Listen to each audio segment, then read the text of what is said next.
L'Argagné, juin 2016. Elle venait tous les jours se recueillir sur la tombe de son époux. En fin de journée, la chaleur du désert était moins accablante et elle pouvait rester accroupie un long moment devant une pierre un peu plus grosse que les autres. C'était là qu'il reposait, dans un lieu qui se distinguait à peine dans le paysage. Des pierres, du sable, des chardons, des variétés de lavande et un argagné. En cas de sécheresse prolongée, l'argagné est un arbre qui perd ses feuilles et se met en repos.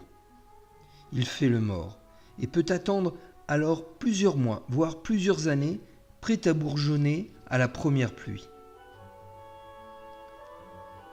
La femme portait un voile de coton bleu orné de pièces rondes, de couleur cuivre et argent, qui lui cachait en partie le visage tout en soulignant la beauté de son regard.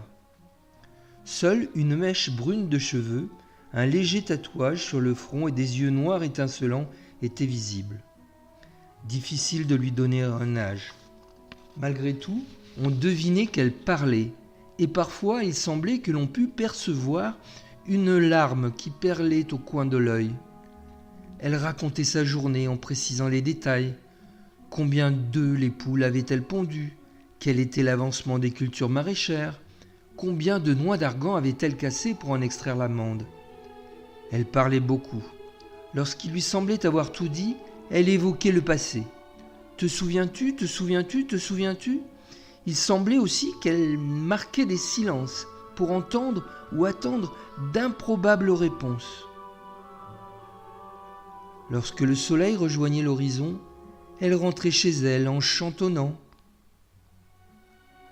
Pour rejoindre son domicile, il fallait franchir les remparts du Ksar, à travers une des deux portes d'entrée, et déambuler dans le réseau étroit des venelles où s'enchevêtraient les maisons comme une volonté d'alliance, de cohésion et de solidarité entre les membres de la communauté villageoise. Sa maison était en fait un tout petit immeuble, constitué de 3 étages et d'une terrasse construite en briques de terre séchée au soleil, que l'on occupait différemment selon la saison. En été, le rez-de-chaussée et le premier étage étaient occupés le jour. Les étages supérieurs servaient pour la nuit. En hiver, on migrait verticalement en inversant le système pour mieux s'accommoder des températures froides. C'était l'été et les tables occupaient le rez-de-chaussée. Quelques chèvres et des poules attendaient patiemment leur maîtresse. Après avoir alimenté son élevage, elle monta se coucher au 2e étage. Elle dormait bien sur son couchage de paille et de laine.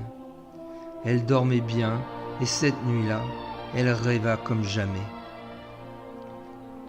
Il était là, son mari, devant elle, debout, vêtu de ses plus beaux habits, et il la regardait tendrement dormir. Alors elle osa lui parler. « C'est toi? Tu es beau, tu as bonne mine, mais tu es mort, tu sais. Où t'es-tu caché pendant tout ce temps ?» À sa grande surprise, elle trouva dans son rêve la force pour entendre la réponse. Il lui répondit « Ne te détrompe pas, je suis bien mort, mais je suis venu te voir cette nuit dans ton rêve parce que j'ai senti que tu as besoin de moi. Et mon amour pour toi est plus que jamais infini. Il dépasse le temps, la vie et la mort. » Alors soudain, elle se réveilla un instant et se rendormit aussitôt avec un profond sourire. Le lendemain, elle apporta de l'eau à l'argagné